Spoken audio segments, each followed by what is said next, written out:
हाय दोस्तों, मैं बालमुकुंद मिश्रा।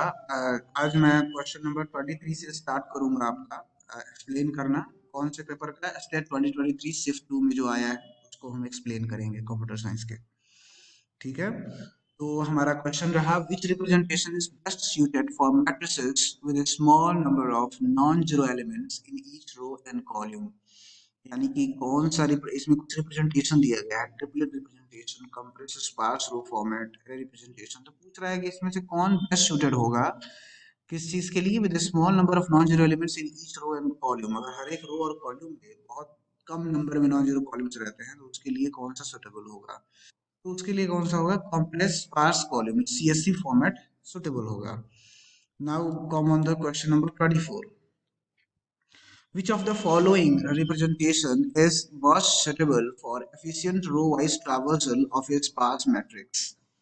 यानी कि ये जो दिए गए आपके रिप्रेजेंटेशंस है, इसमें हमें कौन सा ट्रावर्सल करना है, row wise traversal, efficiently row wise traverse करना है हमको। ठीक है, स्पार्स मैट्रिक्स को तो कौन सा होगा, the name as it name suggest row wise, so compressed row, right, CSF format, compressed sparse row format. तो ये हमारा आंसर हो जाएगा। अब हम आते हैं 25 पे। इन computer graphics, arrays can be used to store pixel value for images. Which type of array would be suitable for this purpose? तो किस तरह का एरे चाहिए हमारा इस पर्पस के लिए, किस चीज के लिए, मतलब इमेजेस जो हम स्टोर करते हैं उसका जो स्टोर करते हैं वो पिक्सल वैल्यूज लेता है। ठीक है, तो किस तरह का एरे, तो आपने देखा होगा कि जब भी हम इमेज को सेव करते हैं तो या उसको हम देखते हैं तो उसमें 2D एरे ही जनरली रहता है। दो चीजें रहती है, लेंथ और ब्रेथ। लाइक 580 इंटू 650 जेपीजी इस तरह फॉर्मेट रहता है ना, तो उसमें कभी भी आपका दो चीजें रहेगा ही रहेगा, इसलिए वो क्या हो जाएगा, 2D एरे में आता है वो। ठीक है, अब हम आते हैं question number 26। For a 2D array represented in a row measure order, the index formula to access the element at row I and column j using the base address b is। तो इसमें आपका क्या करना है, row major order में क्या निकालना है आपको, इंडेक्स फॉर्मूला निकालना है। ठीक है, तो रो मेजर ऑर्डर में क्या होता है, तो वो आप देख के ही समझ जाओगे। जो भी जे इंटू एन है आप समझ जाओगे रो मेजर के लिए बिल्कुल सुटेबल नहीं है। इसमें जो जो आपको फॉर्मूला दिए गए हैं तो आई इंटू एन वाला ही हमको लेना है, और आई इंटू एन और प्लस जे ये रहना चाहिए। तो इस हिसाब से आपका करेक्ट आंसर क्या हो गया, फर्स्ट वाला हो गया।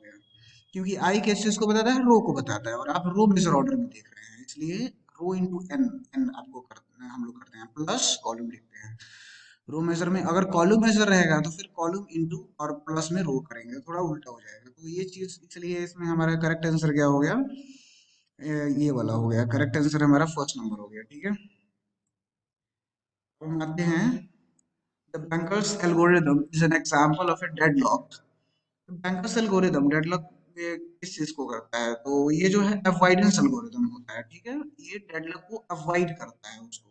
ठीक है ना, अवॉइड करना यानी कि डेडलॉक ना आए उससे बचने का ट्राई करता है। बाकी ये जो डिडक्शन, प्रिवेंशन, टर्मिनेशन, ये इसमें से कोई भी नहीं होगा। ठीक है, कौन सा होगा, अवॉइडेंस एल्गोरिदम होता है ये। के बाद है हमारा question, concept of monitors was introduce by. तो इसके लिए ये जो आपके एजर डिजिस्ट्रा है, इनके द्वारा जो है ये कॉन्सेप्ट ऑफ मॉनिटर्स इंट्रोड्यूस हुआ था। फिर हमारा आता है question number 29। Priority scheduling involves assigning a priority value to each process. Which scheduling algorithm is closely related to this concept. Priority scheduling में क्या होता है कि जो भी हमारे प्रोसेसेस रहते हैं, सारे प्रोसेसेस के लिए एक प्रायोरिटी डिसाइड रहती है। ठीक है, कोई ना कोई प्रायोरिटी रहती है कि हम जो हाईएस्ट वैल्यू है उसको हम पहले लेंगे, ये लिखा रहता है, या लोएस्ट उसको पहले लेंगे। तो कोई ना कोई प्रायोरिटी सेट की रही होती है, रूल सेट की हुई होती है कैसे लेना है उसको। ठीक है, प्रायोरिटी शेड्यूलिंग में।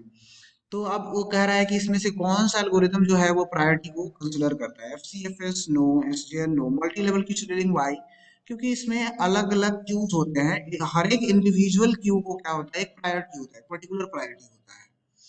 ठीक है, तो उस प्रायोरिटी के बेस में ही वहां पर हम शेड्यूलिंग कर सकते हैं। तो इसलिए सी नंबर जो है आपका वो करेक्ट आंसर हो गया, मल्टी लेवल क्यू शेड्यूलिंग। अब है क्वेश्चन नंबर 30। तो इसमें क्या है आपका, resource matrix is a data structure used in deadlock detection algorithm to। जो रिसोर्स मैट्रिक्स डेटा स्ट्रक्चर में होती है वो डेडलॉक डिटेक्शन एल्गोरिथम में यूज होती है किस चीज के लिए, तो जो रिसोर्स मैट्रिक्स हमारा बना है, तो वो क्या करेगा, डेफिनेटली वो रिसोर्स को एलोकेट करने के काम में ही आएगा, ठीक है। तो वो क्या हो जाता है, रिप्रेजेंट रिसोर्स एलोकेशन।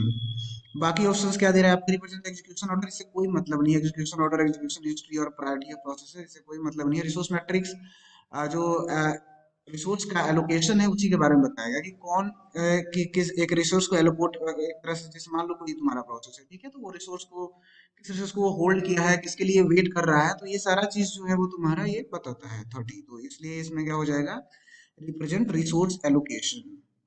अब है कि the term race condition in parallel programming refers to, race condition parallel programming, जैसे as it name suggest parallel, यानी कि simultaneously multiple processes trying to access shared resource, मतलब एक रिसोर्स को, एक मेमोरी को, एक चीज को जो है मल्टीपल प्रोसेसेस चाह रही है यूज करना, एक साथ सभी चाह रहे हैं कि हम उस चीज को यूज कर पाए, तो वो चीज क्या होती है, एक रेस कंडीशन क्रिएट हो जाती है। तो वही चीज आपको दिया है, इसके लिए करेक्ट आंसर क्या हो जाएगा, a combination, sorry, a competition between processes to access shared resource. Processes के बीच जो कॉम्बिनेशन होता है शेयर्ड रिसोर्स को एक्सेस करने का, वही है। तो उसको प्रोसेस वो सभी उसको क्या करना चाहते हैं, एक्सेस करना चाहते हैं, शेयर्ड रिसोर्स है वो सबको यूज करना है, एक साथ करना चाहते हैं, तो वही एक कंपटीशन यहाँ पर बन जाता है। तो ये आपका करेक्ट आंसर हो जाएगा ऑप्शन नंबर बी, राइट।